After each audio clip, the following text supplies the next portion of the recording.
अस्सलाम वालेकुम dear students. आज के इस लेक्चर में हमारा जो मेन टॉपिक है वो है साउंड एंड वेव्स, यानी आवाज़ और लहरें।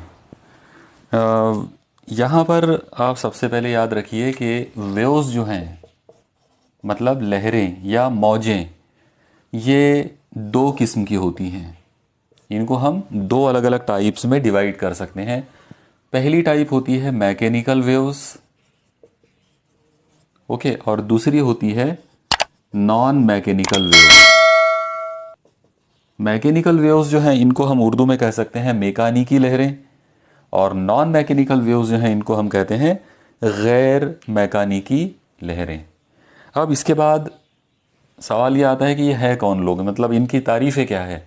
तो याद रखिए मैकेनिकल वेव्स यानी मेकानिकी लहरें जो होती हैं ये ऐसी लहरें होती हैं जिनको एक जगह से दूसरी जगह मुंतकिल होने के लिए या आगे बढ़ने के लिए किसी वास्ते की ज़रूरत पड़ती है। वास्ता, ये वर्ड याद रखिए, वास्ता, जिसे इंग्लिश में मीडियम कहते हैं। ओके, वास्ते का मतलब होता है वो चीज़ जो लाजमी हो किसी एनर्जी को या किसी किस्म की लहर को आगे बढ़ने के लिए, जैसे हवा, पानी, हीरा वगैरह। ये जो तमाम चीज़ें जो है ये मीडियम या वास्ता कहलाएंगी, क्योंकि इनमें से लहरें जो है वो एक जगह से दूसरी जगह मुंतकिल हो जाती। ओके, तो मैकेनिकल वेव्स या मेकानिकी लहरों का मतलब होता है ऐसी लहरें जो एक जगह से दूसरी जगह मुंतकिल होने के लिए जिनको मीडियम या वास्ता लाजमी हो, कंपलसरी हो। ओके, तो जिसके लिए वास्ता कंपलसरी होगा वो मैकेनिकल वेव्स, और जिनको वास्ते की बिल्कुल ज़रूरत नहीं होती, एक जगह से दूसरी जगह जाने के लिए जिनको बिल्कुल वास्ते की ज़रूरत नहीं होती, उनको नॉन मैकेनिकल वेव्स कहते हैं। ओके, अब मैकेनिकल वेव्स जो हैं इनको हम दो हिस्सों में डिवाइड कर सकते हैं। इनमें से एक टाइप होती है ट्रांसवर्स वेव्स की, ट्रांसवर्स वेव्स, और दूसरी होती है लॉन्जिट्यूडिनल वेव्स। अब उर्दू में इनके जो नाम हैं याद रखिए आप लोग, ट्रांसवर्स वेव्स यानी अर्जी लहरें, और लॉन्जिट्यूडिनल वेव्स मतलब तूली लहरें। ओके, तो अर्जी लहरें और इनको तूली लहरें। इसका मतलब ये हुआ कि अर्जी और तूली लहरें दोनों भी मैकेनिकल वेव्स होती हैं। अब रहा सवाल नॉन मैकेनिकल वेव्स का, तो आप याद रखिए जो इलेक्ट्रोमैग्नेटिक वेव्स होती हैं, बरकी मैग्नातीसी लहरें, तो वो नॉन मैकेनिकल वेव्स होती हैं। ओके, इलेक्ट्रोमैग्नेटिक वेव्स का मतलब रहेगा ऐसी वेव्स जिनके अंदर इलेक्ट्रिक फील्ड भी हो और मैग्नेटिक फील्ड भी हो। अगर इलेक्ट्रिक और मैग्नेटिक फील्ड दोनों होते हैं तो ऐसी वेव का नाम इलेक्ट्रोमैग्नेटिक वेव होगा, और इसकी सबसे बेस्ट एग्जांपल जो है वो लाइट है। ओके, लाइट मतलब नूर। तो नूर की जो लहरें होती हैं या लाइट की जो वेव्स हैं वो इलेक्ट्रोमैग्नेटिक वेव्स हैं, और ये नॉन मैकेनिकल है। इसका मतलब ये हुआ कि इनको मीडियम की ज़रूरत नहीं पड़ेगी, ये बग़ैर वास्ते के एक जगह से दूसरी जगह पहुंच जाती हैं। ओके, मतलब इवन खला में से भी ये लोग गुजर सकते हैं, क्योंकि खला जो है वैक्यूम, वहाँ पर कोई मीडियम नहीं होता, फिर भी नूर या लाइट जो है नॉन मैकेनिकल वेव होने की वजह से या इलेक्ट्रोमैग्नेटिक वेव होने की वजह से लाइट जो है वो वैक्यूम में से भी गुजर जाता है। ओके, चलो ये थी बात वेव्स की, समझ लो एक तरह का इंट्रोडक्शन। अब यहाँ पर थोड़ा सा इनकी भी मिसालें आप याद रखो। अर्जी लहर जो है इसकी बेस्ट जो एग्जांपल है वो होती है वेव्स इन रोप, मतलब रस्सी के अंदर अगर आपने लहरें बनाए, रस्सी का एक सिरा आप किसी जगह लगा दो, दूसरा सिरा अपने हाथ में रखो और दूसरे सिरे को ऊपर नीचे वाइब्रेट करो, आप देखेंगे कि उस रस्सी के अंदर एक लहर जाते हुए नजर आएगी। वो जो लहर आपको दिखेगी वो जो वेव है वो अर्जी लहर है। ओके, और तूली लहर जो है तो इसकी बेस्ट एग्जांपल है आवाज़ यानी साउंड। तो साउंड वेव्स जो होती है तो बेसिकली वो तूली लहरें होती हैं। ओके, तो ये थी कहानी वेव्स की। अब हम इसको थोड़ा सा डिटेल्स में जो है वो देखने की कोशिश करते हैं कि बेसिकली ये सब मामला यानी वेव्स से रिलेटेड किस तरह की चीज़ें जो है वो एग्ज़ाम में पूछी जा सकती हैं, या आपको इसकी कौन सी नॉलेज जो है वो ज़रूरी है आने वाले NTSC के एग्ज़ाम के लिए। तो इसमें सबसे पहले अगर हम यहाँ पर वेव जो है उसको एक डिज़ाइन के तौर पे बनाने की कोशिश करें तो उसका जो डिज़ाइन है वो कुछ तो भी इस तरह से बनेगा। अब आप देखो कि ये जो लहर यहाँ पे मैंने बनाया हूँ, इसके अंदर मैं ये चीज़ ले रहा हूँ कि मान लो यहाँ एक पार्टिकल है तो इसका वाइब्रेशन ऐसे ऊपर हुआ, बाद में ये पार्टिकल नीचे जाएगा, यहाँ का जो पार्टिकल है वो यहाँ तक वाइब्रेट हुआ, यहाँ का पार्टिकल यहाँ तक वाइब्रेट हुआ, ये वाला पार्टिकल यहाँ तक वाइब्रेट हुआ, ये वाइब्रेट नहीं हो पाया, वो अपनी जगह पे रुका हुआ रहा। ओके, फिर इसके बाद ये पार्टिकल इधर वाइब्रेट होगा, ये ऐसे, ये वाला पार्टिकल यहाँ तक, ये पार्टिकल इधर, ये पार्टिकल ऐसा, और ऐसा सभी पार्टिकल्स का आएगा। यहाँ के सारे पार्टिकल ऊपर, यहाँ के सारे पार्टिकल्स नीचे। तो आप एक चीज़ देखो कि इसमें एक ख़ास बात ये हो रही है कि लहर जो है वो इधर बढ़ रही है ऐसे, ओके, और पार्टिकल ऊपर नीचे वाइब्रेट हो रहे हैं। मतलब अगर ये पार्टिकल है तो ये पार्टिकल एक बार ऊपर जा रहा है, फिर ये पलट कर नीचे जा रहा है, और फिर बार बार ऐसे ऊपर नीचे वाइब्रेट हो रहा है, और ये लहर ऐसे आगे जा रही है। ऐसी वाली जो लहर है इसे हम कहते हैं अर्जी लहर। तो ये जो लहर है ये ट्रांसवर्स वेव है, अर्जी लहर है। और इस अर्जी लहर के अंदर एक ख़ास बात यह है कि इसका एक हिस्सा पॉजिटिव होता है तो दूसरा हिस्सा नेगेटिव, फिर पॉजिटिव, फिर नेगेटिव। जो पॉजिटिव हिस्सा होता है उसे हम कहते हैं फराज। ओके, फराज का मतलब रहेगा क्रेस्ट, इंग्लिश में उसे क्रेस्ट कहेंगे। ओके, और जो नेगेटिव पार्ट होता है, जो नीचे का गढ़ा जैसा जो पार्ट होता है, तो इसे हम कहते हैं नशेब। नशेब जो है उसे आम तौर पर उसे ट्रफ कहा जाता। तो अर्जी लहर जो होती है तो वो आमतौर पर फराज और नशेब से मिलकर बनी हुई रहेगी, और ये लोग इस तरह से अल्टरनेट एक के बाद एक आते जाते रहेंगे और लहर आगे बढ़ती रहेगी। ओके, तो ये था मामला अर्जी लहर का। जब मामला तूली लहर का आएगा तो तूली लहर का डिज़ाइन इससे थोड़ा सा अलग होता है। तूली लहर के अंदर पार्टिकल ऊपर नीचे वाइब्रेट नहीं होते, बल्कि आगे पीछे वाइब्रेट होते हैं। अब आगे पीछे वाइब्रेशन की वजह से होता ये है कि मान लो ये लाइन के ऊपर अगर हम ये सपोज़ करो कि ये एक लाइन है हवा में बनाई गई, और इस जगह पर ये मंबा है आवाज़ का या तूली लहर का। तो इसमें से यहाँ से जब ये तवानाई निकलेगी, आवाज़ की तवानाई, तो वो क्या करेगी, यहाँ के पार्टिकल्स को मान लो उसने इधर की डायरेक्शन में अगर लौटा तो सारे पार्टिकल यहाँ जमा हो जाएंगे। तो इस तरीके से इस जगह पर मैं पार्टिकल को लाइन से डिनोट कर देता हूँ। थोड़ी देर के लिए ऐसा इमेजिन करो कि ये जो मैंने लाइन्स बनाया तो ये पार्टिकल्स हैं। तो मान लो इस जगह पर पार्टिकल्स जमा हो गए, फिर इतनी जगह खाली बचेगी, फिर यहाँ पार्टिकल्स जमा हो जाएंगे इस तरह से, फिर कुछ जगह खाली बचेगी, फिर पार्टिकल्स एक जगह पे जमा हो जाएंगे। ओके, फिर जगह जो है खाली बचेगी, और इस तरीके से पार्टिकल्स जो हैं वो कुछ जगहों पर, मतलब कुछ जगहों पर कुछ पर्टिकुलर रीजन में, कुछ पर्टिकुलर एरिया के अंदर पार्टिकल्स का हुजूम हो जाएगा, पार्टिकल का क्राउड हो जाएगा, और कुछ जगह पर पार्टिकल बहुत कम रह जाएंगे।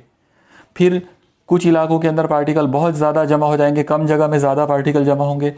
ओके, ये वाला जो एरिया है इसे कहते हैं कॉम्प्रेशन। ओके, उर्दू में हम इसे कहते हैं तकसीफ। तो ये वर्ड याद रखिए, कॉम्प्रेशन या तकसीफ। और ये जो खाली इलाका है जहाँ पर जगह ज़्यादा है और पार्टिकल कम है, ओके, इसको हम कहते हैं रेयरफेक्शन। इसके लिए वर्ड रेयरफेक्शन यूज़ किया जाता है, और उर्दू में इसके लिए वर्ड है तलतीफ़। तो तलतीफ़ का मतलब रहेगा खाली इलाका जहाँ पे जगह ज़्यादा हो और पार्टिकल्स कम हो, और कॉम्प्रेशन या तकसीफ का मतलब होगा जहाँ पार्टिकल्स ज़्यादा होते हैं, जगह कम होती है। मतलब यहाँ पर पार्टिकल्स की कसाफत ज़्यादा होगी, यहाँ पार्टिकल्स की कसाफत कमज़ोर होगी, कम होगी। ठीक है, तो इस तरीके से पूरे रीजन के अंदर, यानी जब तूली लहर जब बनेगी तो पूरे इलाके के अंदर आपको कॉम्प्रेशन और रेयरफेक्शन नज़र आएंगे। ओके, तो इसके बाद जैसा आप देख रहे हो तो ये कॉम्प्रेशन, फिर ये रेयरफेक्शन, फिर कॉम्प्रेशन, फिर रेयरफेक्शन, फिर कॉम्प्रेशन, फिर रेयरफेक्शन, और इस तरीके से ये कंटिन्यू आगे बढ़ती चली जाएगी। ऐसी लहर जो है वो होती है साउंड वेव या लॉन्जिट्यूडिनल वेव, मतलब तूली लहर। ओके, तूली लहर के अंदर पार्टिकल आगे पीछे वाइब्रेट होंगे। ये इस तरीके से आप उसको ले सकते हो। मान लो कि इस डायरेक्शन में तवानाई को आगे बढ़ाना है, आवाज़ की तवानाई को। ओके, और ये पार्टिकल है तो ये पार्टिकल भी इसके साथ में इधर जाएगा या फिर इधर जाएगा, और ऐसे वाइब्रेट होते रहेगा, और ये एनर्जी इधर आगे बढ़ती रहेगी। ओके, ये कहानी थी तूली लहरों की। अब इसमें एक और चीज़ आप देखो कि अगर यहाँ जगह कम है और पार्टिकल ज़्यादा हैं, या पार्टिकल्स की कसाफत यहाँ पे बढ़ गई है, तो इसका मतलब ये हुआ कि यहाँ पर प्रेशर बढ़ जाएगा। ओके, यहाँ पर जो प्रेशर है वो कैसा रहेगा, हाई प्रेशर। यहाँ पर पार्टिकल्स कम हो गए, इसका मतलब यहाँ लो प्रेशर हो जाएगा। फिर यहाँ हाई प्रेशर, यहाँ लो प्रेशर, फिर यहाँ पर हाई प्रेशर। ओके, यहाँ पे लो प्रेशर। इसका मतलब ये हुआ कि जो कॉम्प्रेशन का इलाका होता है वो हाई प्रेशर का इलाका होता है, वहाँ दबाव ज़्यादा रहेगा। और जो रेयरफेक्शन होता है, यानी जो तलतीफ़ होता है, तो वहाँ पर लो प्रेशर रहेगा, मतलब वहाँ दबाव कम हो जाएगा।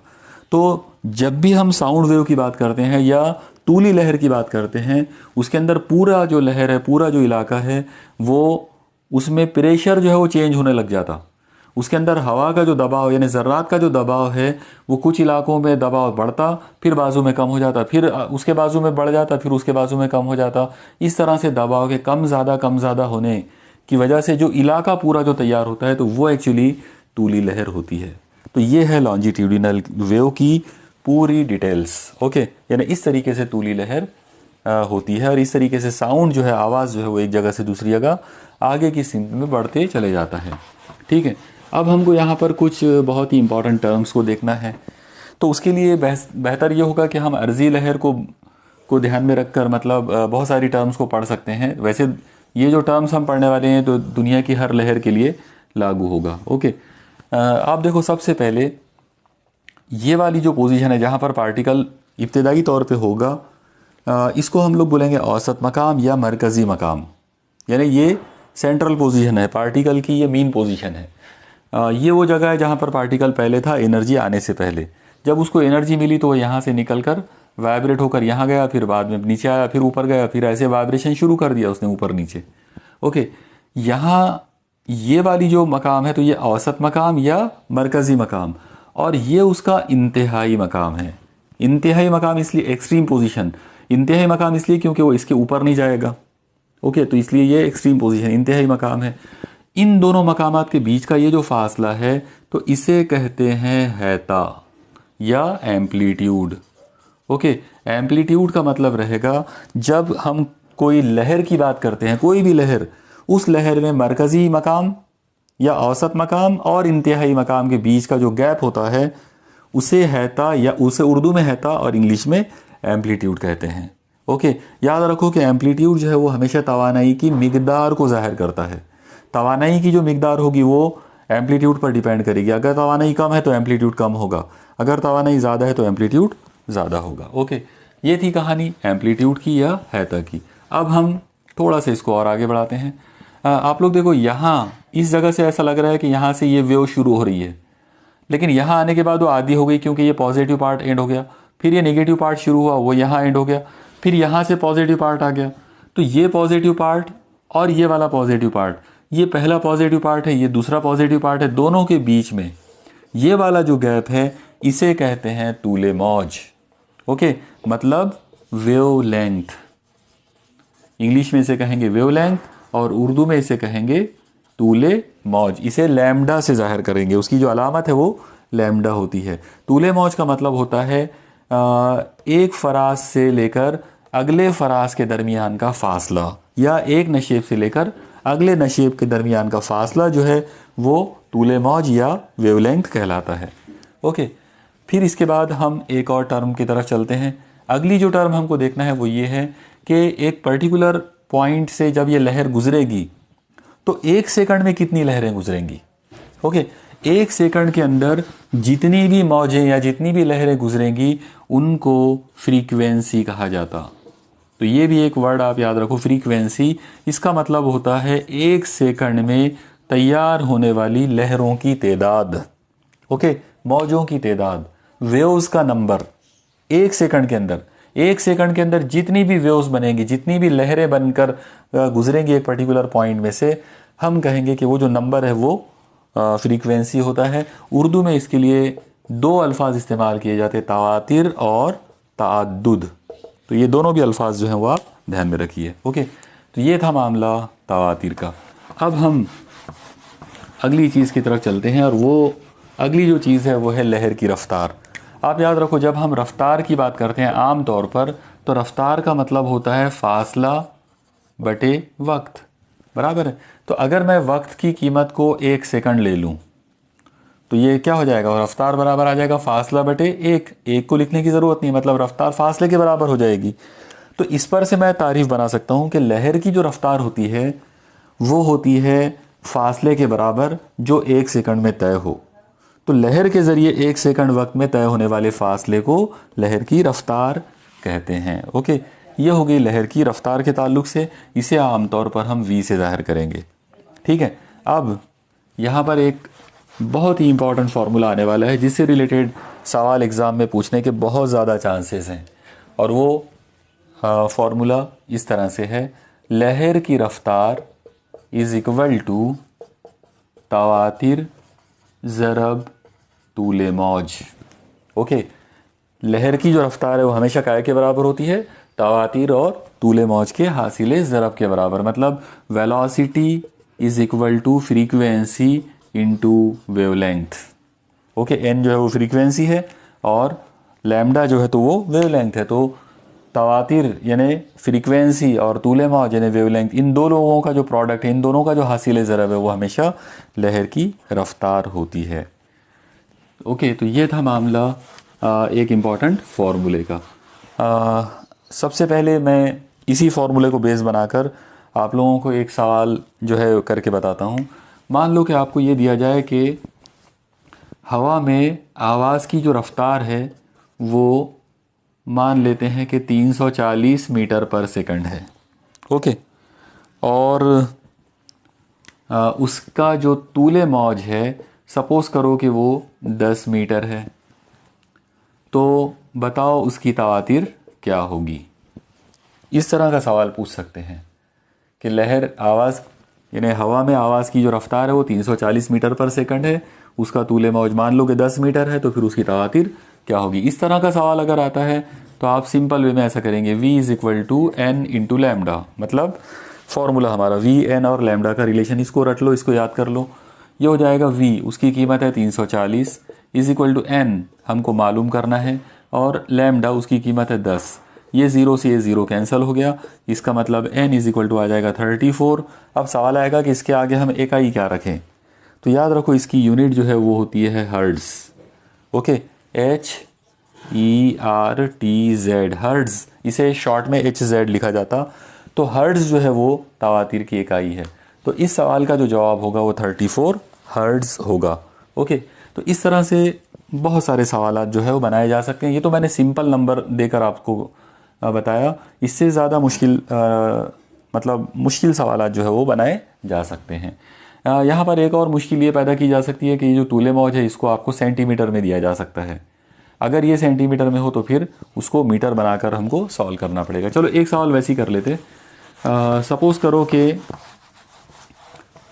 एक काम करते हैं, मान लो कि स्टील हमने लिए और स्टील में साउंड की जो रफ्तार है वो 6000 मीटर पर सेकंड है। ओके, स्टील के अंदर आवाज़ की जो रफ्तार है वो 6000 मीटर पर सेकंड है, और उसमें जो तूले मौज है मान लो कि वो 10 सेंटीमीटर है। तो बताओ तवातिर क्या होगी। अब अगर ऐसा सवाल अगर आता है तो सबसे पहले तो आप याद रखो कि ये मीटर पर सेकंड ऐसा यूनिट है, और ये 10 सेंटीमीटर जो है तो ये CGS निज़ाम में है, तो इसको पहले SI बनाना पड़ेगा। तो इसको सेंटीमीटर को मीटर बनाने के लिए इसको 100 से डिवाइड करेंगे, इसका मतलब ये हो जाएगा 10/100 मीटर। अब आप इसको इजीली कर सकते हैं, ये इस तरह से हो जाएगा, v is equal to n into lambda. v की वैल्यू है 6000 इज़ इक्वल टू n हमको मालूम करना है, और लैम्डा की कीमत है 10/100। ये ज़ीरो से ज़ीरो कट जाएगा और ये 10 इधर आ जाएगा। अगर आपने ये 10 को इधर शिफ्ट कर दिए तो ये n इज़ इक्वल टू हो जाएगा 6000 ज़रब 10, मतलब ये आ जाएगा 6000 के आगे एक ज़ीरो और बढ़ जाएगा। इसको आप ऐसा भी लिख सकते हो, 6 into 10 to the power 4 zero हैं, 10 का पावर 4 हर्ट्ज़। ओके, तो स्टील के तार के अंदर उस आवाज़ की जो लहर है उसकी तवातिर इतनी होगी, यानी 60,000 या 6 ज़रब 10 की कुव्वत 4 हर्ट्ज़। ठीक है, तो इस तरीके से हम इस फॉर्मूले को बेस बनाकर अलग अलग सवालात जो हैं वो अलग अलग न्यूमेरिकल प्रॉब्लम्स जो है वो सॉल्व कर सकते हैं। यहाँ पर मैं आपको आवाज़ की जो रफ्तार है उसकी कुछ कीमतें जो है वो लिखा देता हूँ ताकि आपके लिए वो थोड़ा सा इजी हो जाए। आप देखो, आवाज़ की जो रफ्तार है अगर हम हवा में अगर उसकी रफ्तार की अगर बात करें तो वो 330 मीटर पर सेकंड से 350 मीटर पर सेकंड होती है। मतलब एवरेज में आप 340 समझ लो, 340 मीटर पर सेकंड उसकी रफ्तार हम हवा में ले सकते हैं। ओके, अगर हम यहाँ पर पानी की बात करें कि पानी में हवा आवाज़ की रफ्तार क्या होगी, तो पानी में आवाज़ की रफ्तार इससे तकरीबन 5 गुना ज़्यादा बढ़ जाती है, तो वो हो जाती है 1500 मीटर पर सेकंड के करीब। ओके, उसके बाद अगर हम कांच में बात करें यानी ग्लास में, तो कांच के अंदर उसकी जो रफ्तार है वो तकरीबन 4000 मीटर पर सेकंड हो जाती है। और उसी तरीके से अगर हम स्टील के अंदर अगर हम बात करें तो उसकी कीमत हो जाती है तकरीबन 6000 मीटर पर सेकंड। एग्जैक्टली इसकी कीमत जो है वो 5960 मीटर पर सेकंड के करीब होती है। एग्जैक्टली मतलब उसकी एग्जैक्ट कीमत इतनी है, लेकिन अप्रॉक्सीमेटली अगर हम बात करें तो वो 6000 के करीब है। ठीक है, तो आप 6000 को याद रखिए। इसी तरीके से अगर हम डायमंड की बात करते हैं, हीरा, तो डायमंड के अंदर अगर उसकी रफ्तार देखेंगे तो उसकी कीमत होती है 12000 मीटर पर सेकंड। तो अब आप ये मिसाल से कुछ चीज़ें आपके दिमाग में आ रही होंगी। आप लोग एक चीज़ देखो, हवा जो है वो बहुत ही खुली खुली चीज़ है, गैस है। ओके, तो यहाँ पर ये मामला है गैस का। ये जो चीज़ है तो ये लिक्विड है यानी माए। ओके, और उसके बाद फिर ये जो लोग हैं ये सॉलिड हैं। ठीक है, तो एक चीज़ हमको समझ में आ रही है कि आवाज़ की रफ्तार 300 के करीब है, 340 मीटर पर सेकंड के करीब है हवा में। वाटर में यानी लिक्विड में उसकी रफ्तार बढ़ गई, फिर उसके बाद सॉलिड आया तो और ज़्यादा बड़ी हो गई। इसका मतलब ये हुआ कि आवाज़ की जो रफ्तार है वो गैस में सबसे कम होती है, उसके बाद यानी लिक्विड के मुकाबले, और लिक्विड से भी ज़्यादा वो होती है सॉलिड्स के अंदर। ओके, तो सबसे ज़्यादा तेज़ रफ्तार जो है वो सॉलिड में होगी, उससे कम रफ्तार लिक्विड में, और सबसे कम रफ्तार जो है वो हवा में मतलब गैस में होगी। ओके, एक चीज़ ये हो गई। अब इसके बाद अगर आप इन लोगों को आपस में कंपेयर करें कि ये जो 3 अलग अलग जो सॉलिड मैंने यहाँ दिया हूँ, तो ये 3 अलग अलग टाइप के जो सॉलिड है, इनमें अगर आप गौर करो तो इसमें एक चीज़ हमको समझ में आ रही है, वो ये है कि गिलास जो है कांच, इसमें ज़र्रात की पैकिंग जो है मतलब एटम्स या मॉलिक्यूल्स की जो पैकिंग है वो उतनी हार्ड नहीं है, मतलब उतनी कॉम्पैक्टनेस उसमें नहीं है। उसके मुकाबले में स्टील के अंदर वो ज़्यादा कॉम्पैक्ट है। और डायमंड जो है वो तो सबसे ज़्यादा कॉम्पैक्ट है, मतलब इसमें पार्टिकल बहुत ज़्यादा ऐसे आपस में जुड़े हुए हैं एकदम बहुत मजबूती के साथ में। तो एक चीज़ इन नंबरों को देख के समझ में आ रही है कि अगर कोई वास्ता, कोई मीडियम जो है उसके पार्टिकल्स अगर आपस में बहुत ज़्यादा मजबूती के साथ अगर जुड़े हुए हों तो उसमें आवाज़ की रफ्तार उतनी ज़्यादा होती है। जितनी ज़्यादा मतलब पार्टिकल्स आपस में जुड़े हुए रहेंगे, जितने ज़्यादा वो कॉम्पैक्ट होंगे, उतनी ज़्यादा उसमें आवाज़ की रफ्तार होगी। तो ये इन नंबरों से हमको समझ में आ रहा है। ओके, मुझे उम्मीद है आपको यहाँ तक की तमाम चीज़ें जो है वो समझ में आ गई होंगी। अब हम यहाँ पर 2 इम्पॉर्टेंट टर्म्स देखते हैं। एक टर्म है इको, साउंड को लेकर, साउंड के ताल्लुक से, और दूसरा है रिवर्बरेशन। ओके, तो सवाल ये आएगा कि इको और फिर रिवर्बरेशन ये लोग क्या क्या हैं। इको इसे आमतौर पर उर्दू में आवाज़ बाज़गश्त कहते हैं, और रिवर्बरेशन इसे आमतौर पर गूंज कहते हैं। तो आप याद रखिए कि अगर इको का मतलब देखिए क्या रहेगा। मान लो कि ये सोर्स ऑफ साउंड है यानी आवाज़ का मंबा है, और यहाँ से आवाज़ की लहर निकली और काफ़ी दूरी पर एक दीवार है जहाँ से उस आवाज़ ने टकरा कर वापस आना है। तो अगर वो दीवार यानी जहाँ से उसको मुनकिस होना है, जहाँ से आवाज़ का इनेकास होकर वापस आना है, अगर वो दीवार काफ़ी दूर हो, वो सतह जो है वो काफ़ी दूर और काफ़ी दूर से उसको मुनकिस होकर आना है, तो ये वाला जो अमल होगा इसे इको कहते हैं। ओके, इसके अंदर याद रखो कि सोर्स और वो जो सतह है उनके दरमियान का मिनिमम डिस्टेंस 17 मीटर होना चाहिए। 17 मीटर इसलिए क्योंकि जाने में 17 मीटर और वापस आने में 17, तो 17 और 17 34 मीटर। 34 मिनट इसलिए 34 मीटर का फासला इसलिए उसको लेना है क्योंकि इंसानों के अंदर आवाज़ को सुनने की जो एबिलिटी है वो 0.1 सेकंड की होती है।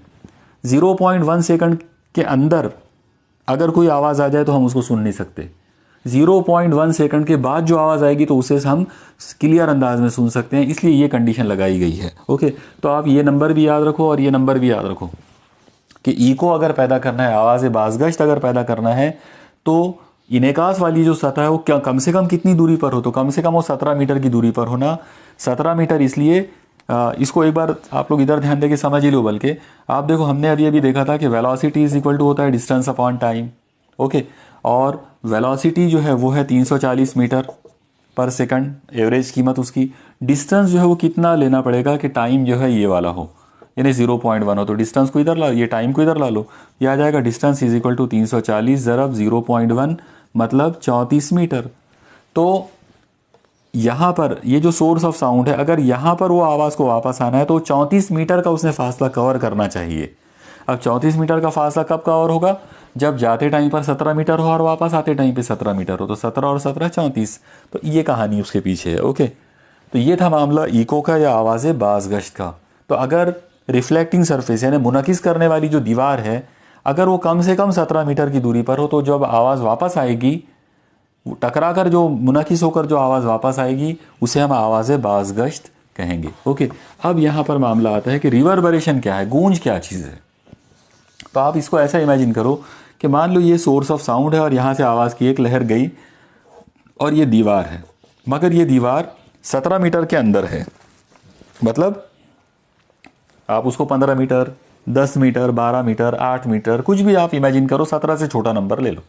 ओके, मान लो 10 मीटर ले लेते हैं। तो इसका मतलब क्या हुआ, जाने में 10 मीटर, वापस आने में 10, तो टोटल मिला के फासला कितना हो गया, 20 मीटर। लेकिन इंसानों की एबिलिटी है 0.1 सेकंड के बाद वाली आवाज़ को सुन पाएगा। इसका मतलब ये होगा कि इस पर्टिकुलर केस के अंदर जो आवाज़ का जो मंबा है, वो आवाज़ और उससे वापस आने वाली आवाज़ दोनों मिक्स हो जाएंगे, और मिक्स होने की वजह से वो जो आवाज़ है वो ऐसी लंबी सी आवाज़ महसूस होगी, यानी ऐसा लगेगा जैसे वो आवाज़ लंबी हो गई है। उसे हम आमतौर पर उर्दू में गूंज कहते हैं और इंग्लिश में उसे रिवर्बरेशन कहेंगे। तो रिवर्बरेशन के लिए जो कंडीशन है वो ये है कि रिफ्लेक्टिंग जो वॉल है, यानी मुनकिस करने वाली जो दीवार है, तो वो 17 मीटर से कम फासले पर होना चाहिए। अगर वो 17 मीटर से कम फासले पर है तो जो मुनकिस होने वाली जो आवाज़ है वो ओरिजिनल आवाज़ के साथ मिल जाएगी और रिवर्बरेट होगी, मतलब गूंज पैदा करेगी। ओके, तो ये थी कहानी इको और रिवर्बरेशन की। यहाँ पर मैं आपको इको के साथ जोड़कर एक बहुत ही इंपॉर्टेंट एक और चीज़ आपको याद दिलाने की कोशिश करता हूँ, जो आपको ये डेफिनेटली याद आ गया होगा। वो वर्ड है सोनार। ओके, सोनार एक टेक्नोलॉजी है जिसके ज़रिए हम समंदर की या झीलों की गहराई को जो है गिन सकते हैं। तो उसके अंदर बेसिकली ये वाला पूरा कंसेप्ट यूज़ किया जाता। सोनार के अंदर हम ये करेंगे कि आप ऐसा इमेजिन करो, मान लो यहाँ पर ये इस तरीके से एक झील या समंदर है और ये उसकी गहराई है, और यहाँ पर एक कश्ती है, इस जगह पर कोई जहाज़ वगैरह आप इमेजिन करो। तो यहाँ पर एक सोर्स ऑफ साउंड लेंगे और वो जो सोर्स ऑफ साउंड है वो आवाज़ की एक लहर को यहाँ भेजेगा और वो टकरा कर फिर वो लहर वापस आएगी। ओके, तो लहर गई, मान लो डी फासला, लहर वापस आई, मतलब डी फासला टोटल मिलाकर हो गया 2D। जाने में और वापस आने में कितना टाइम लगा वो हम टाइम टी ले लेते हैं। ओके, और इस दोनों का जो तनासुब है ज़ाहिर है वो रफ्तार होगी। हमको पता है कि पानी के अंदर रफ्तार 1500 मीटर पर सेकंड के करीब होती है। ओके, तो इस पर से हम उसकी गहराई जो है वो नाप सकते हैं। ओके, तो ये तरीका होता है सोनार का। इससे रिलेटेड मैं एक प्रॉब्लम आपको सॉल्व करा देता हूँ। आप देखिए, सवाल इससे रिलेटेड सवाल इस तरह से पूछा जा सकता है कि पानी में आवाज़ की रफ्तार 1500 मीटर पर सेकंड है। ओके, एक जहाज़ के ज़रिए आवाज़ की एक लहर पानी के अंदर छोड़ी गई और मुनकिस होकर जो लहर जो आवाज़ वापस आई, तो दोनों के दरमियान 5 सेकंड का वक्फा था। तो बताओ वो जो झील है या वो जो समंदर है वो कितना गहरा है। ओके, मतलब उसकी डेप्थ आपको मालूम करना है, गहराई जो है वो आपको मालूम करना है। तो आप देखो, इसको इस तरह के प्रॉब्लम को सॉल्व करते टाइम पर अगर आपने फिगर बना लिए तो वो ज़्यादा आसान होगा। ओके, आप ऐसा इमेजिन करो कि ये पानी की सतह है और ये ज़मीन की सतह है नीचे, मतलब ये वाला जो पॉइंट है तो ये तह है और ये पानी की सतह है, और यहाँ से एक आवाज़ की एक लहर को छोड़ा गया और ये लहर यहाँ से टकरा कर वापस गई। ओके, यहाँ से यहाँ तक का मामला हम इसका नाम डी रख देते हैं, यहाँ से वापस आने का फासला इसको डी रख देते हैं। तो अब आप देखो, जो सवाल आपको दिया गया है उसके अंदर आपको बोला गया है कि जाकर टकराकर वापस आने में, यानी एक आवाज़ की लहर गई और टकराकर जब वापस आई तो उसको 5 सेकंड का वक्फा लगा। तो इस पर से हम रफ्तार का फॉर्मूला यूज़ करेंगे, डिस्टेंस यानी फासला बटे वक्त। ओके, फासला बटे वक्त, ओके, अब इसके अंदर कीमतें रख दो। वेलोसिटी की कीमत है 1500 इज इक्वल टू डिस्टेंस। अब आप देखो यहाँ आप गलती नहीं कर सकते, यहाँ आपको डेप्थ जो लेना पड़ेगा तो वो 2 बार लेना पड़ेगा, क्योंकि जाने में भी उसको टाइम लगा, वापस आने में, तो ये हो जाएगा 2 times D, okay, upon time लगा 5, 5 को इधर भेज दो, 2 को भी इधर भेज दो। इसका मतलब डेप्थ इज इक्वल टू या डिस्टेंस इज इक्वल टू, यह आ जाएगा 1500 ज़रा 5 और डिवाइडेड बाय 2। ये 2 से आप इसको कट कर सकते हैं, ये हो जाएगा 75 0, तो d इज इक्वल टू दोनों को मल्टीप्लाई कर लो, 5 0 0, 5 5 25, 2 5 7 35 और 2 37 मीटर। इसका मतलब यहाँ पर जो गहराई है, जो झील आपको दी गई है, उस झील की जो गहराई है वो 3750 मीटर होगी। ओके, तो ये था मतलब इस तरह के प्रॉब्लम्स सोनार टेक्नोलॉजी को इस्तेमाल करके इस तरह के सवालात आपसे पूछे जा सकते हैं। ओके, मुझे उम्मीद है आपको ये कंसेप्ट यहाँ तक समझ में आ गया होगा। अब हम देखते हैं कि साउंड के अलावा अगले टाइप की जो वेव, जिसके बारे में मैंने शुरू में आपको बताया था, नॉन मैकेनिकल वेव्स या बरकी मैग्नेटिसी लहर, तो हम थोड़ा बहुत कुछ बातें उसके ताल्लुक से भी, कुछ पॉइंट्स जो है आप उनके ताल्लुक से भी ध्यान में रखो। बरकी नूर जो है, लाइट जो है, मतलब नूर, वो बरकी मैग्नेटिसी लहर है। बरकी मैग्नेटिसी लहर का अगर डिज़ाइन बनाने की कोशिश करें तो उसका डिज़ाइन कुछ ऐसा बनेगा। आप याद रखो वो 3 डायमेंशनल बनेगा और इसलिए उसको हम बोर्ड पे तो नहीं बना सकते, जस्ट आप इमेजिन कर सकते हो। सपोज करो कि ये आड़े वाली जो लहर, आड़े वाली ये जो लाइन एक्सिस है, ये एक्स महवर है, ये खड़े वाला जो है तो ये वाई, और ये जेड ऐसा है, सामने है। ओके, तो बरकी मैग्नेटिसी लहर का डिज़ाइन जो है वो कुछ इस तरह से होता है। मान लो कि ये बरकी लहर है इस अंदाज में, तो इसके अंदर लहर का वाइब्रेशन ये इस तरह से हो रहा है, ऊपर नीचे। ओके, इसको मैं नाम दे देता हूँ ई का मतलब है इलेक्ट्रिक, बरकी। ओके, तो ये बरकी लहर है। तो अब साथ ही साथ क्या होगा, इसके अंदर मैग्नेटिसी लहर भी होगी। तो लेकिन मैग्नेटिसी लहर कैसी होगी, वो जेड महवर के साथ में आएगी, वो जेड और जेड एक्सिस के साथ में इस तरह से चलेगी। ओके, तो देखो उसके अंदर क्या होगा कि एक बार ये लहर ऐसे सामने आएगी, सामने मतलब इधर ऐसे बोर्ड के सामने, मैं उसको ऐसे बना देता हूँ। फिर वो बोर्ड के पीछे जाएगी तो मैं उसको यहाँ पर ऐसे बना देता हूँ इस अंदाज में। फिर वो बोर्ड के सामने आएगी या ऐसे, फिर वो बोर्ड के पीछे ऐसे, इस तरीके से हो जाएगी। तो ये जो रेड कलर में जो आप देख रहे हो, मैं इसको एम लिख देता हूँ। एम का मतलब है मैग्नेटिसी, मैग्नेटिक, तो ये मैग्नेटिसी लहर है। अब आप एक चीज़ देखो, आपको डेफिनेटली ये समझ में आया होगा ये डिज़ाइन देखकर कि अगर बरकी लहर ऐसे ऊपर नीचे वाइब्रेट हो रही है और मैग्नेटिसी लहर ऐसे आगे पीछे वाइब्रेट हो रही है, इसका मतलब इन दोनों के दरमियान ई एंड एम, इलेक्ट्रिक और मैग्नेटिक, ये दोनों लहरों के दरमियान का जो एंगल है वो 90 डिग्री का है। दोनों एक दूसरे के ऊपर उमूदन जो है वो वाइब्रेट होते रहते हैं और ये कंटिन्यू आगे बढ़ते चले जाते। याद रखो ये कंसेप्ट जो है ये मैक्सवेल ने दिया था, जेम्स क्लार्क मैक्सवेल। ये एक बहुत ही ग्रेट साइंटिस्ट गुजरे हैं 19th सेंचुरी के अंदर, उन्होंने ये कंसेप्ट बताया था और ये बिल्कुल परफेक्ट है और बिल्कुल ये करेक्ट जो है ये मॉडल है इलेक्ट्रोमैग्नेटिक वेव्स के ताल्लुक से। ओके, चलिए इसके बाद हम कुछ और पॉइंट्स को देख लेते हैं इसके अंदर। यहाँ पर आप याद रखो कि नूर की जो रफ्तार है उसे आम तौर पर c से डिनोट किया जाता है। एक्चुअली वो एक यूनिवर्सल कांस्टेंट है, इसलिए उसकी अलामत c बना दी गई और उसकी कीमत होती है 3 ज़रब 10 की कुवत 8 मीटर पर सेकंड। ओके, ये जो नंबर है ये इतना बड़ा नंबर है कि इससे ज़्यादा बड़ी रफ्तार दुनिया में किसी की भी नहीं है। ओके, तो नूर की रफ्तार जो दुनिया की सबसे तेज़ रफ्तार मानी जाती, लेकिन याद रखो कि ये रफ्तार सिर्फ खला में है। खला के लिए ये वर्ड आएगा, जब हम खला की बजाय अलग अलग मीडियम के अंदर देखेंगे तो ये रफ्तार कम होती जाती है। ओके, यहाँ पर आप याद रखना कि अगर हम डायमंड की अगर बात करें, ओके, हीरे की अगर बात करें तो नूर की रफ्तार जो है उसके अंदर मिनिमम होती है, कम से कम। ओके, यानी अगर आपसे ये सवाल पूछ लिया जाए, मान लो कि नूर की रफ्तार सबसे ज़्यादा कहाँ होती है और सबसे कम कहाँ होती है, तो नूर की रफ्तार सबसे ज़्यादा होती है वैक्यूम में। ओके, ये कहाँ की बात हो रही है, वैक्यूम मतलब खला के अंदर नूर की रफ्तार इतनी होती है।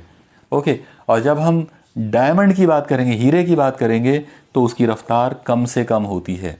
ओके, कितनी होती है तो वो एक फॉर्मूले के ज़रिए उसको कैलकुलेट करना होता है, जिसकी फ़िलहाल आप लोगों को मतलब आपके सिलेबस के मुताबिक उसकी ज़रूरत नहीं है, लेकिन फिर भी आप नेट वगैरह से मालूम कर सकते हैं कि डायमंड के अंदर मतलब हीरे के अंदर नूर की रफ्तार जो है वो क्या होती है। ठीक है, जिस फॉर्मूले की मैं यहाँ पे अभी बात कर रहा था तो वो एक्चुअली रिफ्रैक्टिव इंडेक्स पर डिपेंड करेगा। यानी आप लोग देखो, हमने इससे पहले एक लेक्चर के अंदर रिफ्रैक्टिव इंडेक्स की बात किए थे। तो अगर मैं यहाँ पे रिफ्रैक्टिव इंडेक्स डायमंड का हवा के मुकाबले में अगर लेता हूँ तो उसका फॉर्मूला आ जाएगा CA/CD। ओके, डायमंड का रिफ्रैक्टिव इंडेक्स है 2.42 इज इक्वल टू CA मतलब 3 × 10⁸ और अपॉन में आ जाएगा CD का मतलब है velocity of light in diamond. इसको आप इधर ला लो, इस नंबर को इधर कर लो, तो आपको जो नंबर मिलेगा वो आ जाएगा CD is equal to 3 × 10⁸ upon 2.42 metre per second. जाहिर है 3 को अगर आप 2.42 से डिवाइड करोगे तो इसका आंसर 1 पॉइंट समथिंग आने वाला है। मतलब CD इज इक्वल टू आएगा 1 पॉइंट समथिंग। आप उस नंबर को कैलकुलेट कर सकते हो 10⁸ मीटर पर सेकंड। तो इतना मतलब इस तरीके से नूर की रफ्तार जो है वो 2.42 टाइम्स कम हो जाएगी खला के मुकाबले में। ये नूर की मिनिमम रफ्तार है। चलो ठीक है, तो ये थी कहानी आवाज़ की और अलग अलग टाइप के लहरों की। मुझे उम्मीद है आपको ये तमाम चीज़ें जो है वो समझ में आ गई होंगी। इसमें आपको कुछ चीज़ें जो है जितना ज़्यादा आप इसमें ऑब्जेक्टिव टाइप क्वेश्चंस को आप करोगे तो वो उतना बेहतर होगा। कुछ सवालात जो है मैं आपको यहाँ बता देता हूँ। 1-2 सवालात हम लोग यहाँ पे कर देख लेते हैं। जैसे मान लो अगर आपसे ये पूछा जाए कि साउंड जो है वो कौन से मीडियम में से पास नहीं होगा, कहाँ से आवाज़ की जो लहरें हैं वो कौन से वास्ते में से गुज़र नहीं सकती हैं, तो आप याद रखो कि साउंड जो है, आवाज़ जो है वो वैक्यूम में से नहीं गुज़र सकता है, खला में से उसको गुजारा नहीं जा सकता। ओके, इसी तरह से प्रॉब्लम के अंदर आपको तूले मौज वगैरह जो है मतलब वेवलेंथ दिया जा सकता है, तवातीर दी जा सकती है। चलिए एक सवाल मैं आपको देता हूँ कि मान लो पानी की लहरें हैं जिनकी तवातीर है 50 हर्ट्ज़ और ये लहरें जहाँ से बन रही है वहाँ से वो किनारे तक आकर टकरा रही हैं और ऐसा लग रहा है कि 20 सेंटीमीटर का जो फासला है उस फासले के अंदर ये 10 लहरें बन रही हैं। ओके, मतलब इन लहरों की जो तादाद है तो वो मान लो 10 लहरें हैं जो 20 सेंटीमीटर के फासले के अंदर तैयार हो रही हैं और अब आपसे पूछा जा रहा है कि उसकी रफ्तार जो है वो मालूम करो। ठीक है, तो अब आप लोग एक चीज़ देखो कि 10 लहरें 20 सेंटीमीटर में आ रही हैं, तो इस पर से हमको अंदाज़ा हो जाएगा कि तूले मौज क्या हो सकता है। तूले मौज का मतलब होता है वो फासला जो इकाई वक्त में कवर हो जाए। ओके, तो इसका मतलब ये हो जाएगा कि अगर 20 सेंटीमीटर का फासला 10 लोगों ने अगर तय किया तो फिर एक ने कितने में किया करेगा, उसको हम करेंगे 20 सेंटीमीटर डिवाइडेड बाय 10। तो इस तरह से तूले मौज की कीमत आ जाएगी 0 से 0 कैंसिल 2 सेंटीमीटर। ओके, तो अब आप देखो आपको तवातीर जो है n जो है वो आपको दिया है 50 हर्ट्ज़ और ये जो हमको दिया गया था 20 सेंटीमीटर का फासला 10 लहरों के लिए, तो इस पर से जो हमने जो अंदाज़ा लगाया कि तूले मौज जो है उसकी कीमत आ जाएगी 2 सेंटीमीटर। ओके, अब आपको रफ्तार मालूम करना है तो अब आप सबसे पहले देखो कि सेंटीमीटर नहीं चलेगा। अगर आपको जवाब जो है वो सेंटीमीटर में दिया गया हो तो फिर ठीक है, आप उसको वैसे ही यूज़ करो, लेकिन अगर जवाब मीटर में दिया जाए, मीटर पर सेकंड वगैरह में दिया जाए तो फिर इसको चेंज करना पड़ेगा। यह आ जाएगा lambda is equal to 2 centimetre मतलब 2/100 मीटर। आप याद रखो सेंटीमीटर को मीटर बनाने के लिए 100 से तकसीम करेंगे। अब लहर की रफ्तार का formula v is equal to n into lambda. v की कीमत जो है वो हमको मालूम करना है, n हमारे को दिया गया है 50 और लैम्डा की कीमत हमने अभी मालूम करे, वो आ गई 2/100। आप देखो 50 से ये नंबर कट जाता तो ये दोनों कैंसिल हो जाएंगे, इसका मतलब v इज इक्वल टू आ जाएगा 1 मीटर पर सेकंड। और अगर आपको ये कन्वर्शन ना दिया जाए, सेंटीमीटर में बोला जाए, तो इसका जवाब आएगा 100 सेंटीमीटर पर सेकंड, क्योंकि 1 मीटर का मतलब 100 सेंटीमीटर होता है। ओके, तो इस तरह के सवालात जो है वो आपसे पूछे जा सकते हैं। और वो इको वाले सवाल पूछे जा सकते हैं या सोनार वाले सवाल पूछे जा सकते हैं। तो बस ये इस तरह की कुछ चीज़ों को आप याद रखिए। अगर इनसे रिलेटेड आपको कोई सवाल या कोई प्रॉब्लम ऐसा मिलता है किसी बुक में या आपकी टेक्स्ट बुक के अंदर या एनसीईआरटी की टेक्स्ट बुक के अंदर, तो आप मुझे पूछ सकते हैं अगर आपको उसमें प्रॉब्लम हो तो। मुझे उम्मीद है आपको ये पूरा लेक्चर समझ में आया होगा और आपने मेन पॉइंट्स नोट किए होंगे। Okay, keep studying. अल्लाह हाफिज़।